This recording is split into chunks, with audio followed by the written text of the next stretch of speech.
Assalamualaikum warahmatullahi wabarakatuh. Alhamdulillah, wassalatu wassalamu ala rasulillah wa ala alihi wa sahbihi wa mawalah wa la hawla wa la quwata illa billahi wa ba'd.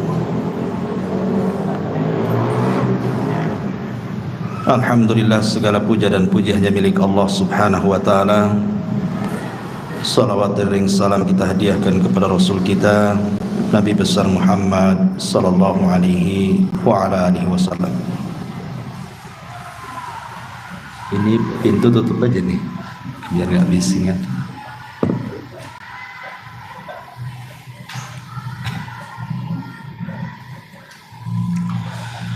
Baik, malam ini akan membahas masih Qasasul Anbiya, dan malam ini kita akan membahas satu kisah,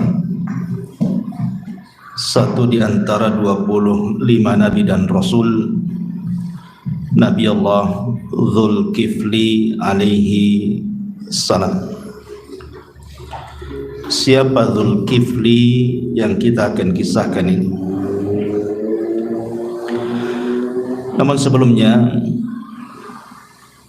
kita akan berikan muqaddimah bahwa kisah-kisah dalam Al-Quran itu adalah cerita yang benar. Sebagaimana Allah mengatakan dalam surah Al-Kahfi, nahnu naqussu 'alaika naba'ahum bil haqq. Kami kisahkan kepadamu wahai Muhammad cerita-cerita dalam Al-Quran itu dengan benar. Dan Allah juga mengatakan dalam surah Al-Imran ayat 62, inna hadza lahuwal qasasul haq. Sesungguhnya ini adalah kisah-kisah yang benar. Artinya semua kisah dalam Al-Quran itu bukan cerita dongeng, tetapi memang begitulah kenyataannya. Tentu ketika Allah subhanahu wa ta'ala mengkisahkan banyak kisah dalam Al-Quran itu bukan untuk didengar ceritanya saja, tetapi ada manfaat yang kita bisa petik. Sebagaimana Allah mengatakan dalam surah Yusuf ayat 111, laqad kana fi qasasihim ibratun liulil albab. Sungguh pada kisah-kisah mereka itu terdapat pengajaran bagi orang-orang yang mau mengambil pelajaran, orang-orang yang berakal. Lalu kenapa hampir sepertiga Al-Quran itu cara kisah? Tidak lain dan bukan, salah satunya adalah firman Allah subhanahu wa ta'ala, wa kullan naqussu 'alaika min amba'ir rusul ma nutsabbit bihi fuadak. Dan semua kisah dari rasul-rasul yang kami ceritakan, kata Allah kepadamu wahai Muhammad, kisah-kisah itu adalah bisa meneguhkan hati. Jadi kisah-kisah yang diceritakan dalam Al-Quran kepada Rasul, kemudian Rasul menceritakan kepada kita, itu fungsinya besar untuk supaya hati kita ini tetap dan teguh. Maknanya kalau seandainya kita dirundung dengan berbagai macam masalah, maka para nabi juga sama. Bahkan tidak ada masalah yang lebih berat dihadapi kecuali mereka para nabi. Sehingga kita bisa mencontoh, kalau kita diberikan penyakit, bacalah kisah Nabi Ayub. Kalau dakwah kita ditolak, bisa kita merujuk kepada kisah Nabi Nuh alaihi salatu wassalam yang berbagai macam uslub disampaikan kepada umatnya, semua ditolak. Kalau seandainya kemudian anak-anak kita meninggal dan begitu seterusnya, begitu juga Nabi Ayub, bahkan Nabi kita Muhammad SAW juga sama, dan begitu seterusnya, begitu seterusnya. Artinya bahwa sebagian kisah itu dijadikan hiburan supaya menenangkan hati kita, baik kepada Nabi sendiri ataupun kepada umatnya. Makanya Allah Subhanahu wa taala mengatakan, wa iyyukadzibuka faqad kadzdzabal ladzina min qablihim ja'atuhum rusuluhum bil bayyinati waz zuburi wal kitabil munir thumma akhadtu alladhina kafaru fa kaifa kana nakir. Dan jika mereka mendustakan engkau wahai Muhammad, sungguh orang-orang sebelum mereka juga telah mendustakan para rasul. Kepada mereka telah datang rasul-rasulnya dengan membawa mukjizat yang nyata, Zabur dan kitab-kitab yang memberikan penjelasan yang sempurna. Kemudian aku azab orang-orang kafir, maka lihatlah bagaimana akibat kemurkaanku. Dari sini kita tahu bahwa sebagian kisah itu fungsinya juga memperingatkan orang-orang kafir.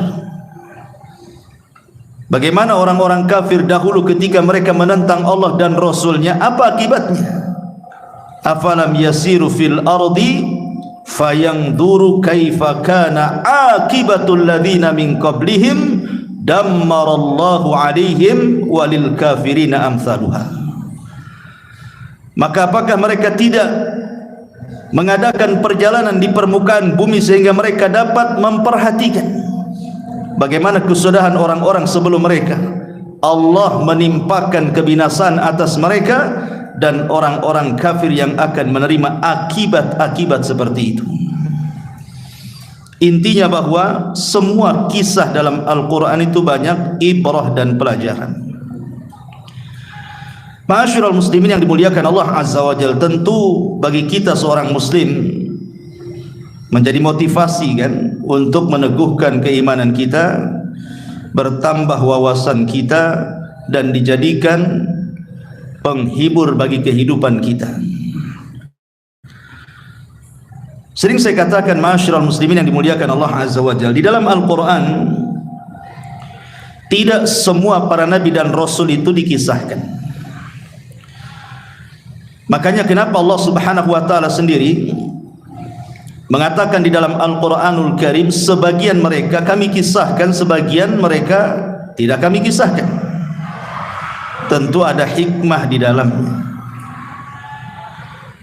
Padahal jumlah para nabi dan rasul itu kan banyak ya. Sebagaimana hadis yang masyhur, hadis Abi Dzar Al-Ghifari radhiyallahu an, ketika dia ditanya atau bertanya kepada Nabi sallallahu alaihi wasallam, ya Rasulullah, ayyul anbiya kana awal? Rasul, siapa nabi yang pertama? Maka Rasul mengatakan Adam. Nabi yang pertama ya Adam. Qultu, kemudian aku katakan, ya Rasulullah, wa nabiyyun kana, apakah Adam itu nabi? Maka Rasul mengatakan na'am, ya nabiyyun mukallam, dia nabi yang diajak bicara Allah. Dari sini menunjukkan bahwa Kalimur Rahman itu bukan hanya Musa saja, Adam juga disebut Kalimur Rahman. Karena dari 25 nabi dan rasul itu, yang pernah diajak dialog langsung oleh Allah tanpa perantara itu cuma 3. Pertama Adam alaihi salatu wassalam, karena Rasul mengatakan nabiyyun mukallam, nabi yang diajak bicara Allah. Yang kedua Nabi Musa, dan ini yang disematkan Kalimur Rahman itu kebanyakan kepada Musa. Dan Nabi kita Muhammad sallallahu alaihi wasallam ketika peristiwa Isra Mi'raj langsung diajak bicara tanpa perantara.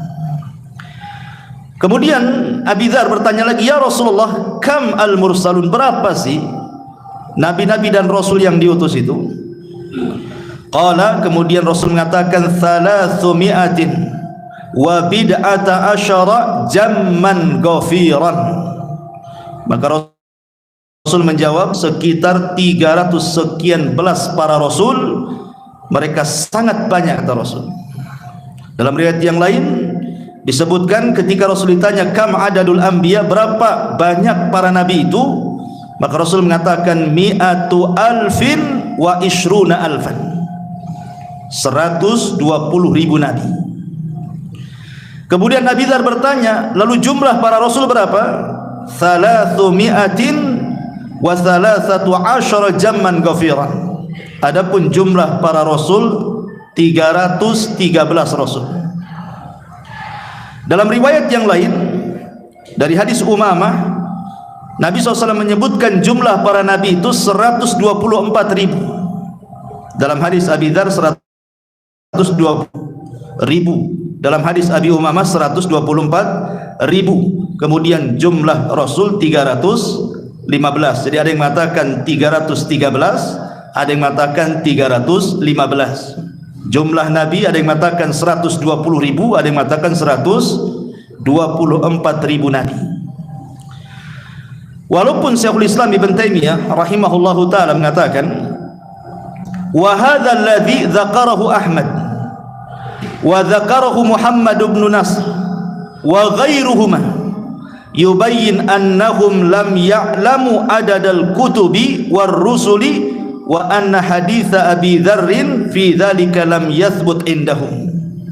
Kata Ibnu Taimiyah memberikan catatan, ini pendapat yang disebutkan Imam Ahmad, Muhammad ibn Nasr dan ulama-ulama yang lainnya.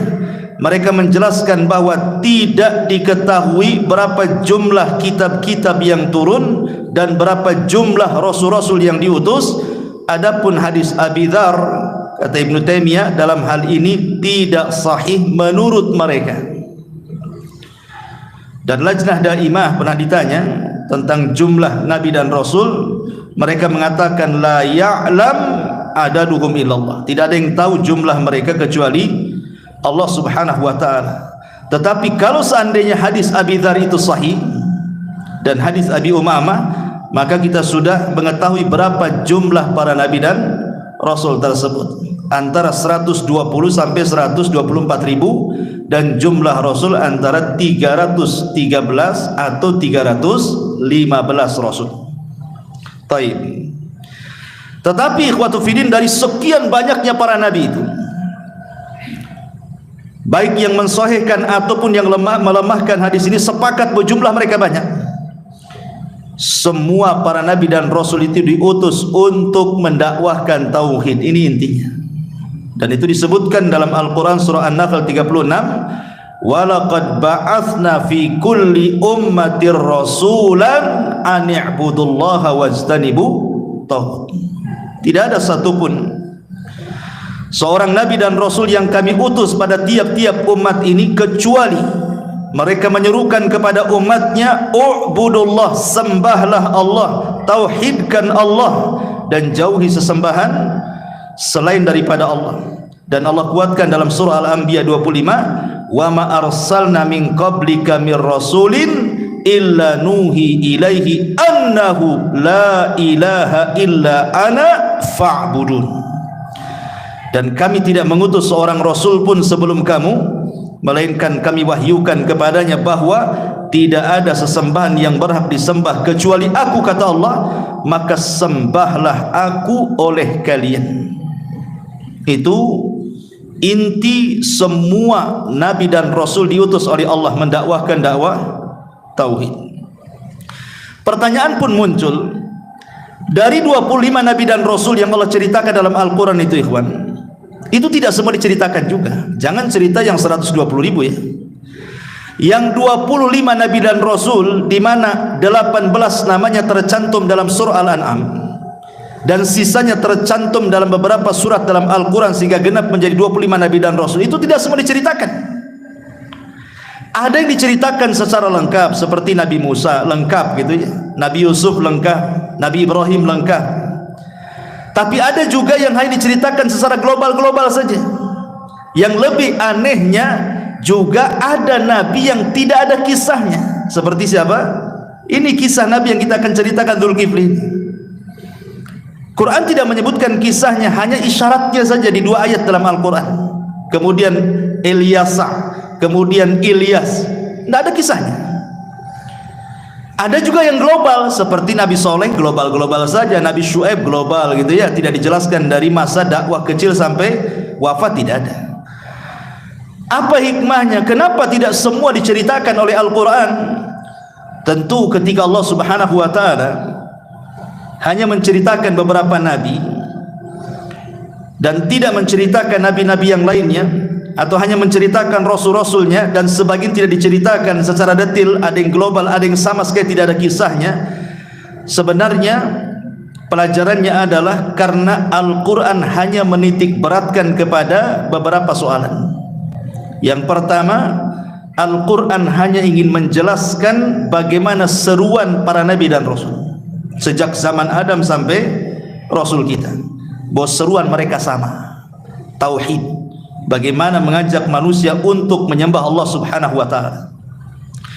Kemudian Al-Quran hanya ingin menjelaskan tentang beragam sikap yang dilakukan para penentang nabi dan rasul, di mana sikap-sikap penentangan itu akan terus berlanjut sampai hari ini.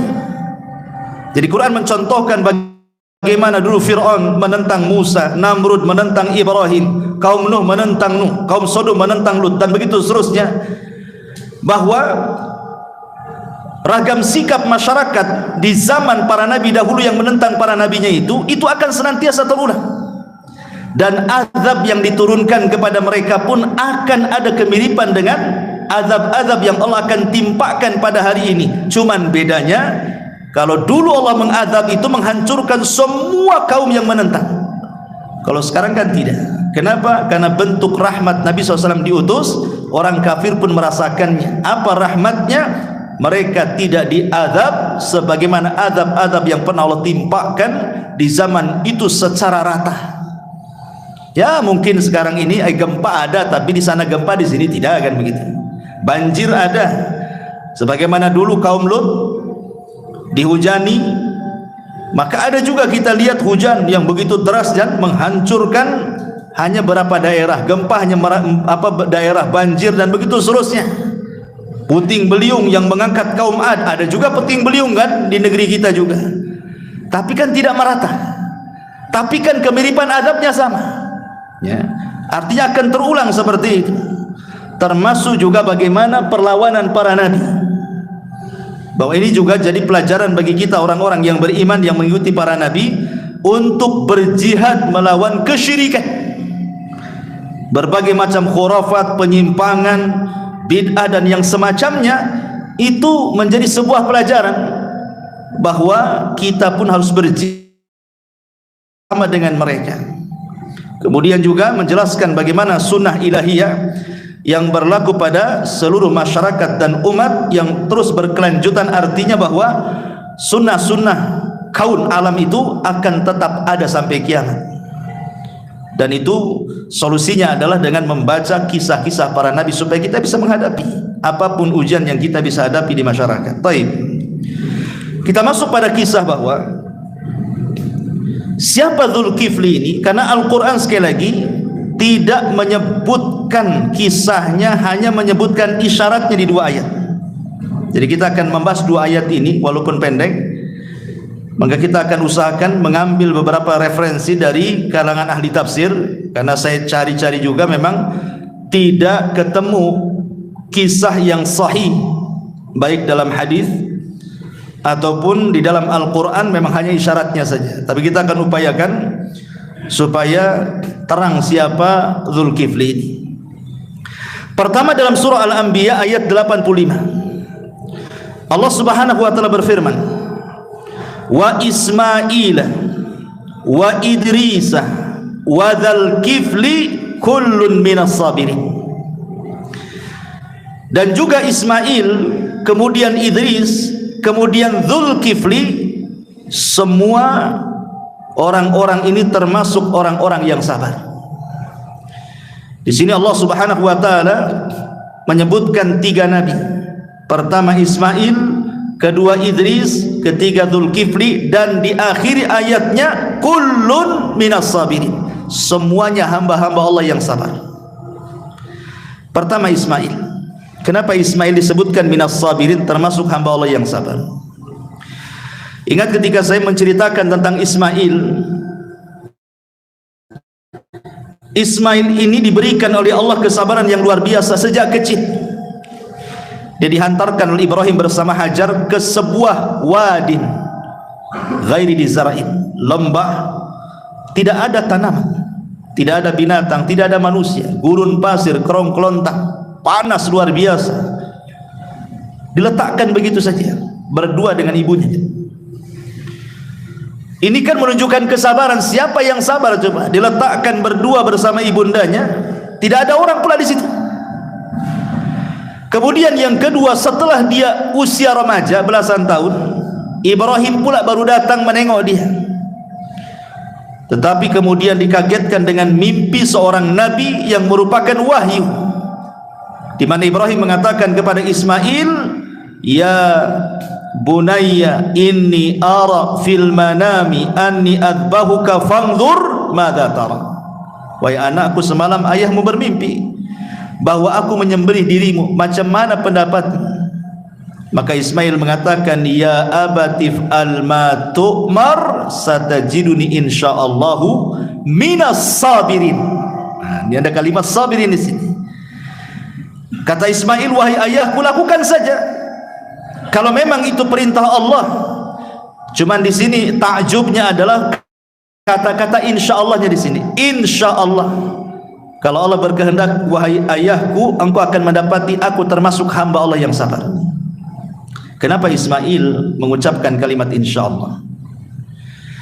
Ismail seolah-olah ingin mengatakan seperti ini kepada Ibrahim, wahai ayahku, kalau penyembelihan ini adalah kehendakmu dan juga kehendak Allah, maka aku siap disembelih, dan aku termasuk hamba Allah yang siap sabar dengan ketentuan Allah. Tapi kalau seandainya penyembelihan itu hanya engkau saja yang berharap, Allah tidak, gitu ya. Allah tidak berharap, ini keinginan engkau saja aku disembelih, maka engkau tidak akan mendapati aku termasuk hamba Allah yang sabar. Makanya Ismail mengatakan insya Allah, kalau ini kehendak Allah kemudian kehendak kamu, apalah daya, Allah sudah berkehendak, pasti akan kau dapati aku termasuk hamba Allah yang sabar. Dari sini menunjukkan bahwa Allah sebut deretan Ismail, Idris dan juga Zulkifli termasuk hamba-hamba yang sabar, karena dia sabar dengan ujian, mau disembelih pula. Coba ini, ini kan kesabaran yang luar biasa. Walaupun kemudian buah kesabaran akhirnya diganti dengan kambing gibas, wa fadainahu bidzibhin azim wa taraknahu lil akhirin. Kami ganti dengan kambing gibas, dan cerita ini akan terus dikenang oleh orang-orang setelahnya sampai hari ini. Adapun Dzul Idris, kenapa Idris juga dikategorikan minas sabirin? Apa kesabaran Idris itu? Dikatakan oleh ahli sejarah, Ibnu Ishaq rahimahullahu ta'ala mengatakan, Idris ini awal man khatta bil qalam. Jadi dia orang yang pertama kali mencatat dengan pena. Dan Idris disebut Idris itu karena diambil dari kata dirasa. Dirasa itu artinya belajar. Jadi Idris itu memang setiap hari membaca, menulis dan belajar. Dan dalam dunia ilmu, menuntut ilmu itu perlu dengan kesabaran. Kalau orang tidak sabar, tidak akan dapat ilmu. Makanya Yahya ibn Abi Katsir mengatakan, sebagaimana menukilkan Imam Nawawi dalam kitabnya Syarah Sahih Muslim, apa kata Yahya ibn Abi Katsir? La yustata'ul ilmu birahatil jism. Ilmu itu tidak mungkin didapat kalau kita istirahat badan.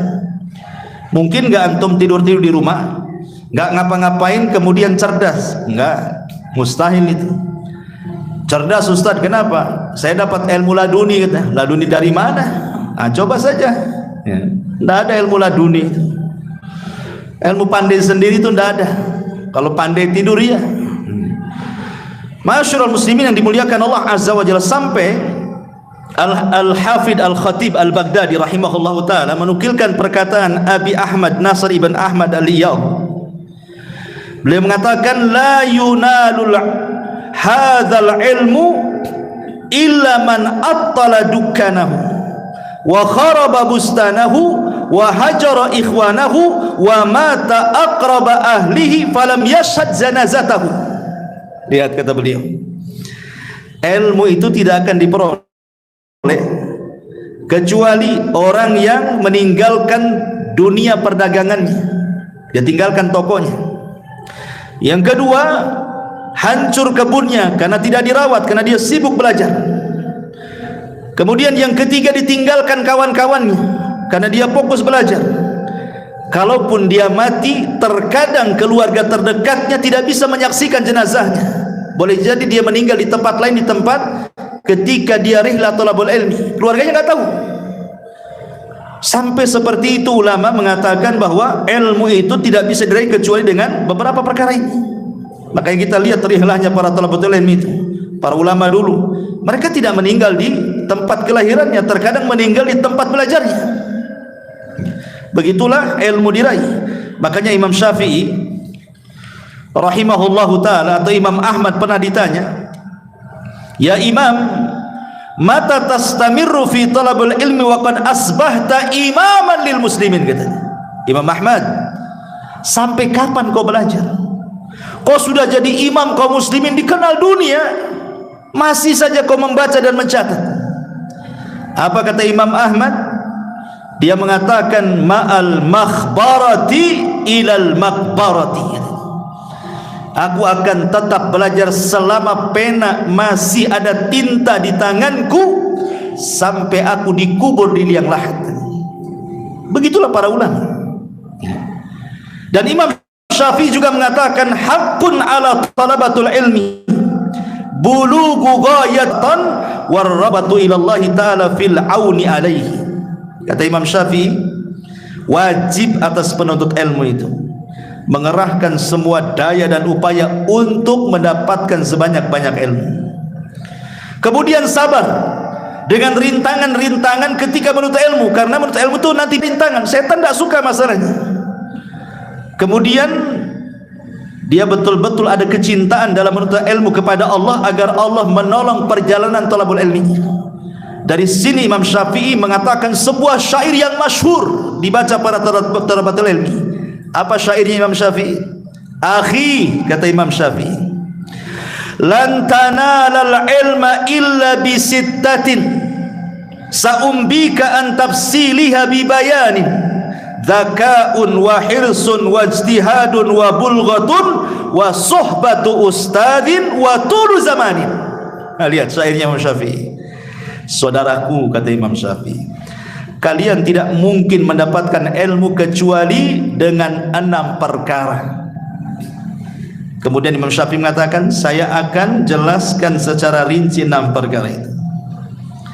Zakaun, siapkan kecerdasan. Wahirsun, siapkan semangat. Wajtihadun, siapkan kesungguhan. Wabulghatun, siapkan biaya. Wasuhbatu ustadin, harus ada ustad yang menemaninya. Belajar sama syekh siapa? Watulu zamanin, dan panjangnya waktu, tidak bisa diringkas dari ilmu itu. Sehari 2 hari ingin pandai, tidak bisa lah, harus tahunan ya, baru orang dapat ilmu. Dan ini tidak mungkin diraih dengan kesabaran, kecuali dengan sabar baru bisa diraih ilmu-ilmu ini. Makanya di sini kembali kepada ayat, Idris digolongkan sebagai nabi-nabi Allah yang sabar. Kemudian Zulkifli, kenapa Zulkifli dimasukkan kepada hamba-hamba yang sabar? Nanti kita akan kisahkan. Kemudian ayat yang kedua dicantumkan dalam surah Sad ayat 48. Wadhkur Ismaila wal Yasa'a wa dzal kifli wa kullu minal akhyar. Wadhkur, sebutkan wahai Muhammad tentang kisah Ismail, Ilyasa, kemudian Dzulkifli, semua adalah orang-orang pilihan. Di sini Allah gandengkan antara Ilyasa dengan Dzulkifli. Nanti ada hubung kait antara Ilyasa dengan Dzulkifli ini. Maka disebutkan satu redaksi ayatnya. Taib. Dari sini menunjukkan bahwa dari 2 ayat ini surah Al-Anbiya pertama, surah Al-Anbiya tadi ayat 85, dan juga surah Sad ayat 48, inilah 2 ayat yang menceritakan tentang kisah Dzulkifli. Dan dalam 2 ayat ini Allah sebutkan 2 sifat. Pertama, minas sabirin, bahwa Dzulkifli termasuk hamba Allah yang sabar, dan itulah sifat para nabi. Yang kedua, minal mukhtarin, mereka nabi-nabi pilihan. Tentu ada keutamaannya kenapa mereka dipilih. Baik, kita masuk pada kisah Dzulkifli. Ma'asyiral muslimin yang dimuliakan Allah Azza wa Jalla, saya akan sebutkan 2 hadis saja dan 1 kisah. 2 hadis dan 1 kisah. Masalahnya 2 hadis ini semuanya lemah. Tidak ada yang sahih. Adapun 1 kisah ini adalah pendapat Imam Mujahid ketika mentafsirkan ayat yang bicara tentang Dzulkifli. Tapi kita tahu siapa Imam Mujahid kan? Imam Mujahid seorang ulama ahli tafsir. Artinya para ahli tafsir setelah Imam Mujahid kalau menceritakan tentang Dzulkifli pasti mengacu kepada perkataan Imam Mujahid. Bagaimana kisahnya nanti? Kita akan sebutkan hadisnya dulu. Tetapi sebelum itu kita akan menjelaskan siapa Dzulkifli ini, nasabnya, kemudian kenapa disebut Dzulkifli, baru masuk kepada 2 hadis dan 1 kisah ini. Adapun Dzulkifli sendiri memang menjadi bahan polemik para ulama. Sebenarnya siapa Dzulkifli? Ada yang mengatakan Dzulkifli adalah Ilyas ibn Yasin. Nabi Ilyas dengan Dzulkifli itu satu nama sebenarnya. Nasabnya sampai kepada Nabi Harun. Ada yang mengatakan dia adalah Zakaria. Kenapa? Karena Nabi Zakaria itu mengkafir Maryam, makanya disebut Dzulkifli. Ada yang mengatakan bahwa dia adalah Yusa ibn Nun. Tapi ada juga yang mengatakan, dan ini yang banyak dikuatkan, namanya Bishr ibnu Ayyub. Namanya Bishr ibnu Ayyub. Kenapa? Karena ada kemiripan sifat. Saya sudah jelaskan pada antum tentang kisah Nabi Ayyub kan, bagaimana kesabaran Ayyub yang luar biasa. Bayangkan dia ditimpa oleh Allah Subhanahu wa taala dengan berbagai macam musibah yang enggak kepikir orang bisa sabar. Hartanya habis, anaknya mati semua, dikasih penyakit berlasan tahun, dan dia tidak pernah mengeluh.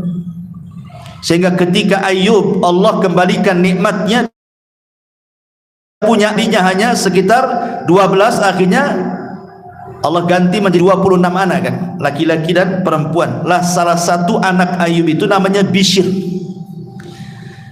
ibn Ayyub, dan dialah yang melahirkan sifat-sifat kesabaran Ayyub. Makanya Allah katakan kullun minas sabirin.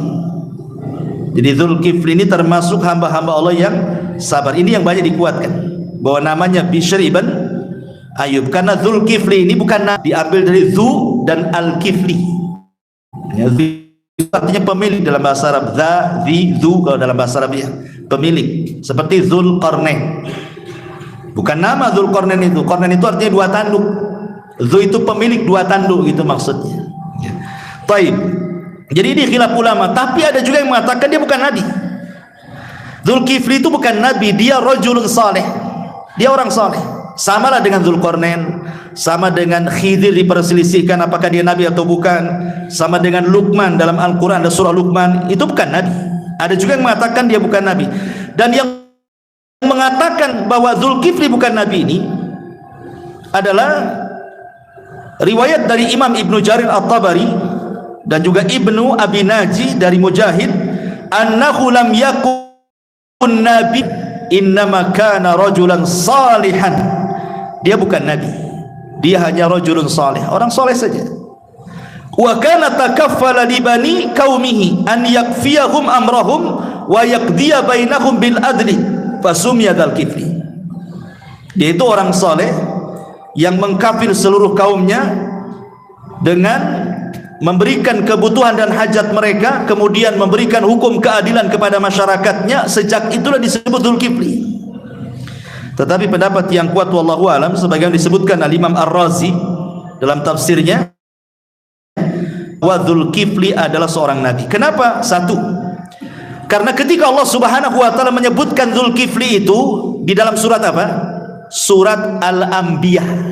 Apa arti Al-Anbiya? Para nabi. Dia tidak dicantumkan dalam surah Al-Baqarah, An-Nisa, Al-Imran kan itu ya, tapi dicantumkan dalam surah Al-Anbiya. Al-Anbiya itu artinya para nabi. Makanya Imam Ar-Razi mengatakan Dzulkifli seorang nabi karena dicantumkan dalam teks surah Al-Anbiya, menceritakan tentang kisah para nabi. Ini satu. Yang kedua, kata Imam Ar-Razi rahimahullahu taala, Allah mensejajarkan menyebut satu nafas dengan dua nabi setelahnya, sebelumnya. Pertama Ismail, yang kedua Idris, yang dua-duanya sepakat Ismail dan Idris itu nabi. Kemudian disebut satu nafas setelah Allah menyebutkan Ismail, Idris, kemudian Zulkifli. Artinya Zulkifli juga nabi, sama dengan Idris, sama dengan Ismail. Ini juga kata Imam Ar-Razi yang mengatakan Zulkifli itu bukan orang soleh, tapi dia nabi. Kemudian yang ketiga, kata Imam Ar-Razi rahimahullahu taala, karena arti Al-Kifli itu artinya Allah lipat gandakan. Sebagaimana Allah mengatakan dalam Al-Quran, ya ayyuhalladzina amanu ittaqullaha wa aminu bi rasulihi yu'tikum kiflaini min rahmatihi wa yaj'al lakum nuran tamshuna bihi wa yaghfir lakum wallahu ghafurur rahim. Wahai orang-orang yang beriman, bertakwalah kepada Allah dan berimanlah kepada Rasulnya, niscaya Allah memberikan rahmatnya kepadamu dua bagian. Jadi arti kifl itu artinya Allah lipat gandakan. Jadi kalau dia beramal, Allah lipat gandakan pahalanya. Dan tidak ada di zaman itu yang dilipat gandakan pahalanya kecuali para nabi. Karena ada orang soleh, ada para nabi. Sejak dulu suka ada kelompok-kelompok yang disebut orang-orang soleh dan para nabi. Dan yang dilipat gandakan pahalanya tentu seorang nabi, bukan orang soleh. Dari tiga alasan inilah maka Imam Ar-Razi mengatakan bahwa Zulkifli nabi. Dan yang sahih wallahu a'lam, yang betul adalah Zulkifli itu satu di antara 25 nabi dan rasul. Adapun kenapa disebut Zulkifli, Al-Imam At-Tabari rahimahullahu taala ya menjelaskan kenapa disebut Zulkifli. Ada beberapa riwayat yang disebutkan. Pertama, beliau menyebutkan bahwa Zulkifli ini dulu ada kisah, ada beberapa kisah. Dia cantumkan beberapa kisah. Pertama, kisah dari Ka'ab al-Ahbar. Ka'ab al-Ahbar ini seorang rahib Nasrani yang masuk Islam di zaman Umar bin Khattab, sehingga dia banyak menceritakan tentang kisah-kisah Israiliyat, karena dulunya mantan pendeta kan, lebih paham dia tentang kisah-kisah Israiliyat. Jadi Ka'ab al-Ahbar ini mengatakan, kana fi bani Israil malikun kafirun famarra bi biladihi rajulun salihun faqala wallahi in kharajtu min hadhihi albilad hatta a'ridu ala hadzal malik al-islama fa arada alaihi faqala ma jazai qala al-jannah. Dahulu di zaman Bani Israil ada raja kafir kepada Allah Azza wa Jalla. Kemudian lewatlah orang soleh di tempat itu. Di tempat itu ada orang laki-laki soleh sedang safar, kebetulan lewat di tempat itu. Lah rajanya kafir. Kemudian orang soleh ini mengatakan, saya tidak akan keluar dari daerah ini sampai kutawarkan Islam kepada raja itu. Akhirnya kemudian dia menawarkan keislamannya kepada raja itu. Kata raja ini, kalau aku masuk ke agamamu, kira-kira apa balasanmu? Maka orang soleh mengatakan al-jannah, sorga. Kemudian dia menyebutkan tentang sifat-sifat sorga. Allah takdirkan akhirnya raja ini masuk Islam. Raja ini dengan sebab dakwahnya orang saleh ini akhirnya masuk Islam. Kemudian raja ini mengatakan, man yatakaffalu li bidzalik. Kalau aku masuk surga, siapa yang bisa menjamin aku masuk surga? Kau mengatakan kalau aku masuk agamamu, kau katakan aku masuk surga, siapa yang menjaminnya? Maka orang saleh mengatakan, ana, saya akan menjamin. Man takaffal, siapa yang menjamin li aku? Kata orang ini mengatakan, ana, saya akan menjamin. Maka setelah dia punya keyakinan, maka raja ini baik keislamannya, kemudian taat kepada Allah Azza wa Jalla. Akhirnya kemudian dia pun meninggal. Si raja ini meninggal ya. Ketika meninggal itu dia dikubur. Kemudian tiba-tiba kuburannya belah, kemudian tangannya naik ke atas, tangannya keluar dari kuburannya. Kemudian tiba-tiba ada cahaya dari dalam kuburan itu. Kemudian ada suara yang mengatakan innallaha qad ghafarali, rupanya raja dalam kuburan itu mengatakan Allah telah mengampuni dosa-dosaku, wa adkhalanil jannah, dan Allah masukkan aku ke dalam surga. Kemudian wa waffa an kafalati fulanin fa asra an-nas ila dzalika rajul. Ketika ada keajaiban dari sang raja itu bahwa dia bicara masuk surga, maka semua rakyatnya menghampiri orang soleh itu. Kemudian semua masuk Islam. Semua masuk Islam. Lah sejak itulah ketika mereka semua masuk Islam dan dia bisa menjamin raja itu masuk surga gitu ya, maka orang-orang pun mengatakan Dzulkifli, karena dia menjamin raja itu masuk surga. Maka sejak itu disebut Dzulkifli. Ini kisah disebutkan oleh Ka'ab al-Akhbar ya. Taib. Ini satu kisah. Kemudian kisah yang lain dijelaskan disebut Dzulkifli itu, ahli tarikh mengatakan karena dia takaffala bi ba'di ta'ati wa waffa biha.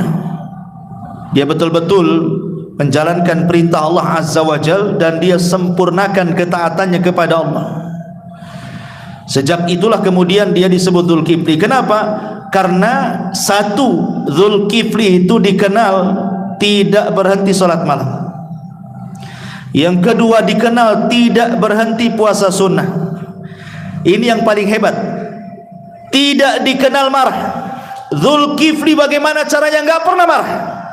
Ini yang hebat yang ketiga. Kalau orang salat malam bisa, kalau orang puasa sunnah bisa, tapi kalau orang enggak marah ini macam mana caranya? Iya kan? Inilah sifat yang dimiliki Dzulkifli yang tidak ada pada nabi-nabi yang lainnya. Dia tidak pernah marah. Sebagaimana sabda Rasul mengatakan apa? Orang yang kuat itu bukan ahli gulat, tetapi orang yang kuat itu orang yang bisa menahan hawa nafsunya ketika emosi atau marah. Makanya Rasul mengatakan la taghdab la taghlab la taghlab taraddada miraran la taghdab. Jangan marah, jangan marah, jangan marah, dan begitu seterusnya. Masyarul muslimin yang dimuliakan Allah Azza wa Jalla. Taib. Ada juga yang mengatakan bahwa di zaman Dzulkifli itu banyak para nabi dibunuh Bani Israel. Sampai dalam satu hari itu ada 400 Bani Israel, yang 300 dibantai, yang 100-nya sembunyi di rumah seorang laki-laki yang saleh. Akhirnya yang 100 nabi ini, orang soleh inilah yang kemudian mengkafilnya, ngasih makan, ngasih minum, ngasih tempat diselamatkan dari Bani Israel. Maka sejak itulah karena dia mengkafil para nabi, maka disebut Dzulkifli. Ada juga yang mengatakan seperti itu. Karena orang Yahudi kan ma'ruf di zaman itu, fariqon kadzabu wa fariqon taqtulun. Sebagian mereka mendustakan para nabi, sebagian mereka membunuh para nabi kan. Maka kemudian seorang soleh ini mengkafir 100 nabi yang selamat, maka sejak itulah disebut Dzulkifli. Ada juga yang mengatakan seperti itu. Wallahu alam ya. Yang jelas bahwa ada dua hadis yang kita akan jelaskan dan satu kisah. Hadis yang pertama, hadis ini disebutkan riwayatnya dari Abdullah ibn Umar radhiyallahu anhu. Dikeluarkan oleh Imam Tirmidzi dan juga Imam Ahmad dari Ibnu Umar radhiyallahu anhuma.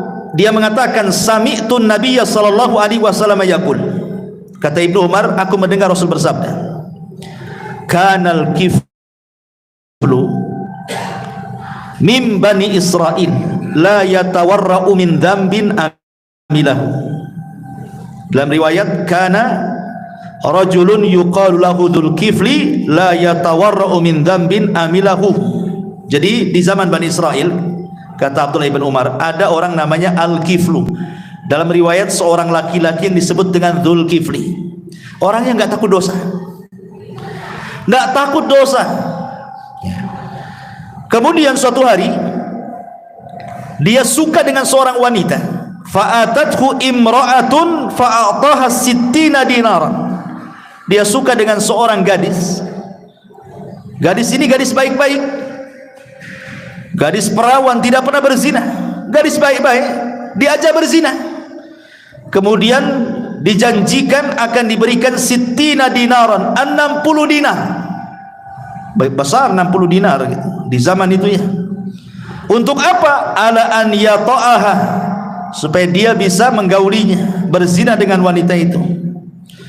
Akhirnya karena wanita itu berhajat dengan uang, kelilit hutang dan begitu seterusnya, terpaksalah wanita itu mau berzina dengan Al-Kiflu atau Dzulkifli ini, dengan catatan diberikan uang sittina dinaran, 60 dinar.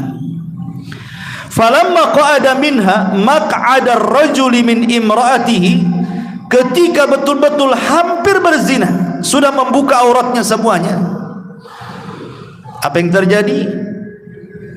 Maka irtadda'at atau ar'adat wabakat, tiba-tiba wanita itu ketakutan, kemudian menangis. Faqala, maka Dzulkifli mengatakan, ma yubkiki a'akrahtuki, apa yang membuat anda menangis? Apakah kau benci aku? Katanya. Qalat, wanita itu mengatakan, la, tidak, aku tidak benci kamu.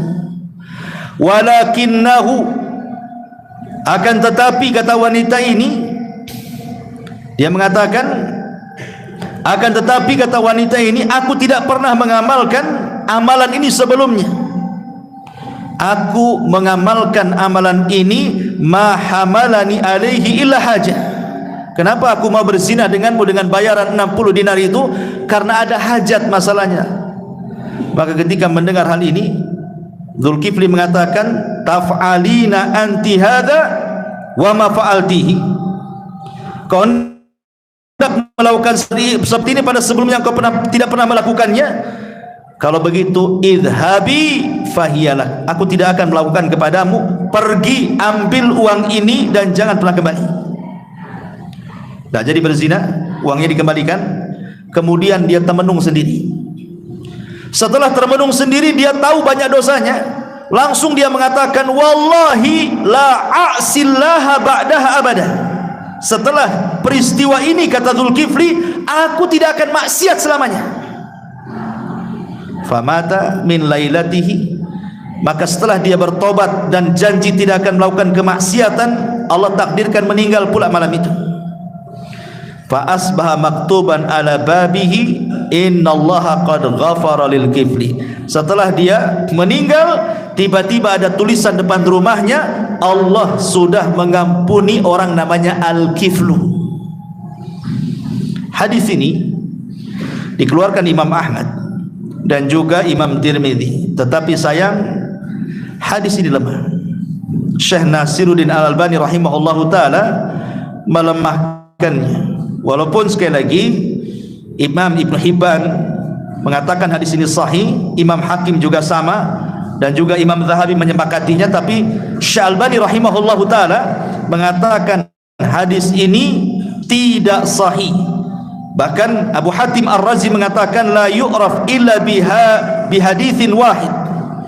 Tidak dikenal hadis ini tentang masalah Dzulkifli kecuali hadis ini, tetapi hadis ini tidak sahih. Kalaupun sahih, anggaplah ini kan ulama berselisih tentang tashdid dan tad'if ya, ada yang mensahihkan, ada yang melemahkan. Syekh Al-Albani mengatakan ini lemah.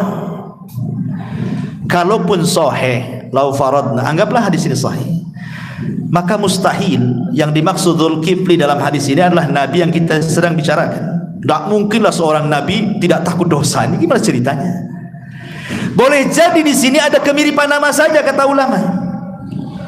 Ada namanya Dzulkifli tapi bukan nabi, mungkin Dzulkifli yang lain dari Dzulkifli yang ada di zaman Bani Israel. Enggak mungkinlah disematkan seorang nabi tidak takut dosa kan, sampai melakukan pezinahan seperti itu. Mustahil.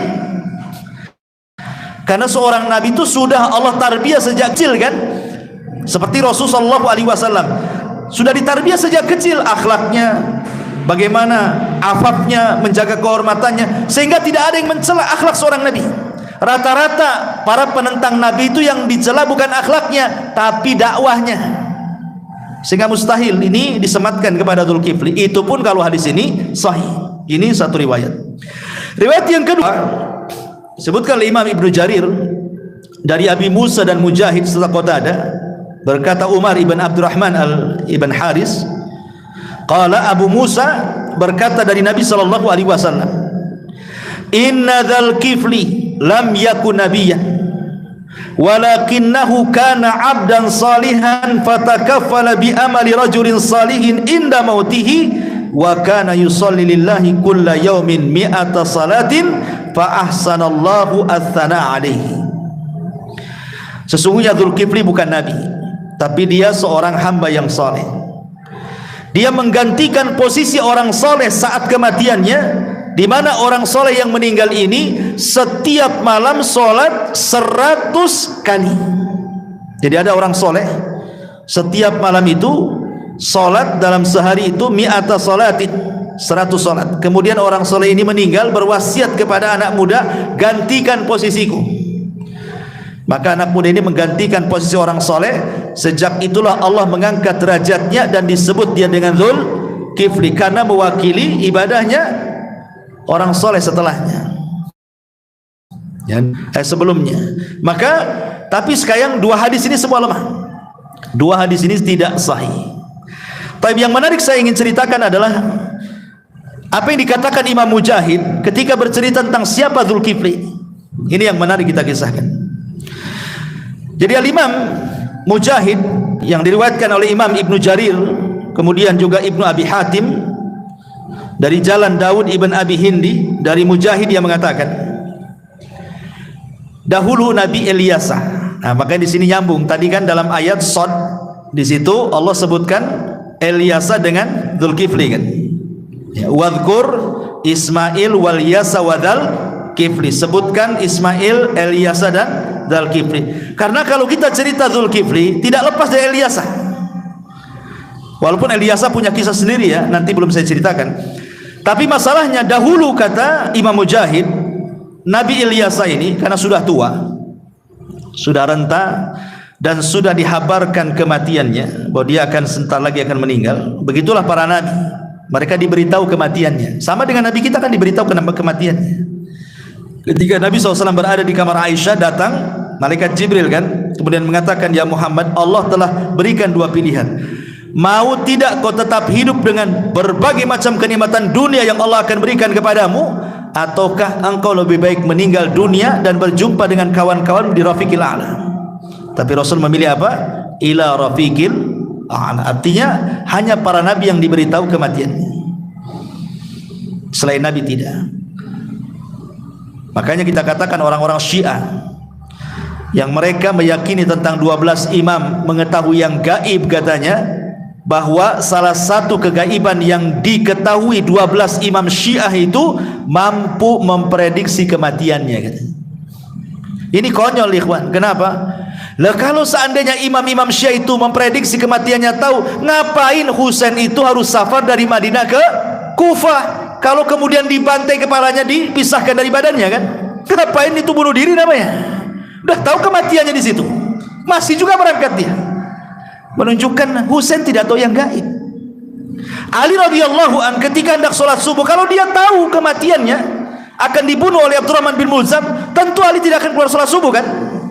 Jadi tidak mungkinlah, tidak ada satupun yang tahu kematiannya kapan. Itu hanya karang-karang orang Syiah saja, kecuali Nabi. Nabi diberitahu kematiannya kan? Sedangkan Nabi tidak. Masyarul muslimin yang dimuliakan Allah Azza, kembali bahwa jadi Ilyasa ini dihabarkan oleh Allah Azza wa Jalla telah dekat kematiannya, sehingga dia mencari orang yang akan bisa meneruskan keinginannya, cita-citanya. Akhirnya dia kumpulkan Bani Israel. Semua dikumpulkan Bani Israel ini oleh Ilyasa alaihi salam. Kemudian kata Ilyasa, man yataqabbal li bi thalathin astakhlifuh. Siapa yang bisa menggantikan aku dalam 3 perkara, ku jadikan dia pengganti posisiku. Memimpin Bani Israel, menjadi seorang raja, dan dia menjadi nabi. Tentu anak-anak muda datanglah dari mana-mana, ingin menggantikan posisi Ilyasa. Siapa yang tidak ingin menjadi pemimpin kan itu? Semua pengenlah, asal melakukan 3 perkara, jadilah dia penggantiku, kata Ilyasa. Apa itu? 1, jangan pernah meninggalkan sholat malam. Tidak boleh meninggalkan sholat, setiap malam harus sholat. Yang kedua, kalau siang jangan meninggalkan siamun nahar, puasa sunnah. Jadi siangnya puasa, malamnya sholat malam. Gimana caranya coba? Kapan tidurnya? Ya. Kemudian ini yang paling berat, wa alla taghdab, jangan marah ketika memutuskan sebuah urusan atau kesehariannya. Jangan pernah marah. Siapa yang bisa melakukan 3 perkara, dialah cocok penggantiku. Akhirnya anak muda mundur teratur. Siapa yang bisa melakukannya gitu?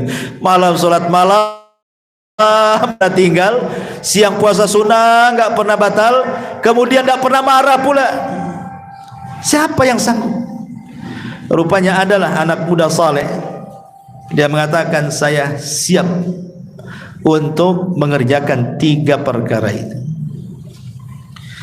Akhirnya kemudian anak muda yang saleh ini mulailah dia mengikuti jejak Ilyasa. Malam tidak pernah tinggal sholat, siang tidak pernah tinggal puasa, dan dia berusaha untuk tidak marah. Akhirnya hasadlah iblis. Iblis hasad sama orang ini. Karena hasadnya iblis ini, akhirnya iblis mengerahkan seluruh bala tentaranya, buat dia tidak sholat malam, buat dia tidak puasa, minimalnya buat dia emosi. Digoda dengan berbagai macam godaan, tetap aja sholat malam, tetap aja puasa, dan anehnya tidak bisa dia emosi, tidak bisa dia marah. Marah iblis anak buahnya, tidak becus kalian. Akhirnya dia hadapi sendiri. Masya Allah, iblis turun tangan. Kalau ada dengkotnya yang turun kan beda cara godanya. Kalau kerocok-kerocoknya biasa saja. Tentu kalau iblis yang turun, triknya kan beda tuh. Akhirnya apa? Jadi anak muda ini kan sudah menggantikan posisi Ilyasa. Sedang diuji dulu, dikasih pelajaran kan. Sampai dia meninggal, Ilyasa bisa enggak dia melakukan 3 perkara. Jadi Ilyasa dia hanya duduk istirahat, memperhatikan anak muda itu saja. Akhirnya iblis pun datang di saat kailulah. Kailulah itu kubail az-zuhri, mendekati waktu zuhur, itu disebut kailulah. Di sini ada sunnah apa? Tidur siang. Kata Rasul, kilu fa inna syaitana la yakin. Tidurlah siang kalian, karena setan itu tidak pernah tidur siang. Artinya kalau kita tidur siang berarti tidur kita menyelisihi syaitan. Khilaf para ulama kapan yang dimaksud waktunya tidur siang itu, tapi pendapat yang kuat wallahu alam artinya kubail az-zuhur, mendekati waktu zuhur, ya antara 10:30 gitu, jam 11 lah, itulah sunnahnya kailulah itu. Kailulah itu tidak mesti, bukan berarti tidurnya kayak tidur di malam hari, tidak, cukup dengan 15 menit, 10 menit, hanya membaringkan saja. Bahkan ada peneliti kesehatan dari barat gitu ya, siapa yang melanggengkan istirahat hanya 10 menit saja menjelang zuhur, hanya baring gitu saja, maka akan terhindar dari stroke. Itu yang meneliti orang Amerika. Tapi kita walaupun gak akan ada yang meneliti, ya kita yakin bahwa setiap sunnah itu pasti ada faedah kesehatan kan. Selesai kita ini samina wa ta'ala. Kalau orang barat itu kan mereka kan meneliti kenapa Islam begini, kenapa Islam begitu, makanya diteliti oleh mereka. Sampai tidur Nabi aja mereka teliti. Taib. Jadi intinya bahwa datanglah si iblis ini di saat kailulah, ikhwan. Itulah satu-satunya waktu bagi anak muda ini istirahat. Kenapa? Karena malam dia tidak tidur. Dia sholat malam terus, nanti paginya dia puasa lagi. Jadi waktu tidur itu ada ketika kailulah, itulah iblis datang di waktu ketika dia istirahat. Jadi dia datanglah kepada anak muda itu, ngetuk pintunya. Kemudian diterima. Siapa? Rupanya ana syaikhun azuz, katanya, saya ini orang tua. Memang dia menjelma iblis ini orang tua yang sangat renta sekali. Kemudian dia mengatakan, aku ada masalah. Kenapa masalahnya? Inna baini wa baina qaumi khusumah wa innahum zalamuni wa fa'alu bi wa fa'alu, dan begitu seterusnya. Wahai anak muda, aku ini kakek yang dizalimi kaumku, katanya. Mereka menzalimiku begini-begini, tolonglah. Bisa enggak kau keluar sebentar, kemudian selesaikan urusan saya, katanya. Kata anak muda, tidak bisa, ini waktu istirahat saya. Saya tidak bisa lagi. Besok saja, dijanjikan besok. Karena ini waktu istirahatnya masalahnya. Kalau enggak waktu itu kapan lagi mau tidur? Ya. Tetapi akhirnya diganggu, enggak bisa tidur juga dia. Kemudian keesokan harinya dia datang ke majelis ta'lim, majelis qadha, mau menyelesaikan urusan kakek ini. Rupanya kakek ini pula tak datang. Si iblis ini pulanglah, dia tak datang. Ketika di Kailulah hari kedua, rupanya datang pula, ngetuk pintu. Bayangkan, waktu istirahat kedua dia belum tidur tuh 1 hari. Hari kedua belum tidur lagi. Pas mau istirahat di jam-jam Kailulah, diketuk pula pintu itu. Rupanya kakek itu lagi. Kemudian anak muda ini, kan saya sudah ngomong, kenapa kau tak datang tadi? Alasannya satu gudang, ngeles lah begini. Akhirnya kemudian dia pun disibukkan dengan kakek itu, tak istirahat lagi. 2 hari bayangkan tak tidur. Itu kalau kejadian sama antum, nggak bisa orang kurang istirahat itu pasti tersulut emosi lah. Orang kalau kurang tidur diganggu apa? Pas hari ketiga, namanya manusiawi lah anak muda ini. 3 hari tak tidur bisa tumbang kan? Sementara dia syaratnya tidak boleh meninggalkan sholat malam, tidak boleh meninggalkan puasa sunnah. Kalau sampai tumbang kan gagal akhirnya ujiannya kan. Hari ketiga dia ngomong sama keluarganya, nanti kalau kakek itu datang lagi jangan dikasih masuk, kunci dari dalam katanya. Ini saat istirahat saya, kapan lagi saya istirahat katanya. Akhirnya dikunci dari dalam. Subhanallah, ketika hampir mau tidur, rupanya diketuk lagi pintu itu. Pintu rupanya ketika matanya terbuka diisyaratkan, rupanya dia ngetuk dari dalam, bukan ngetuk dari luar. Bukannya udah masuk. Kalau orang ngetuk dari luar kan enak, jangan kasih masuk. Ini ngetuknya dari dalam, sudah masuk ngetuk dia. Loh, kok ada di sini kan, itu maksudnya kan? Ya namanya iblis bisa, dia masuk dari mana aja kan? Bisa dari ventilasi, dari apa kan itu ya. Loh, kok bisa ngetuk dari dalam? Orang ngetuk pintu itu dari luar gitu. Akhirnya dia tahu ini bukan orang, ini pasti setan. Ya.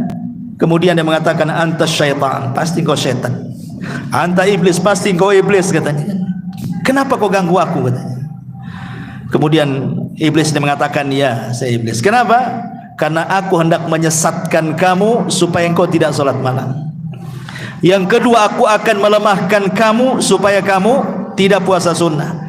Dan aku akan membuat kau emosi supaya kau marah. Tapi kau tak bisa digoda pula, kata si iblis. Masih juga sholat malam, masih juga puasa sunnah, tak ada emosi-emosinya pula. Aku nyerah, kata iblis. Pergi dia akhirnya.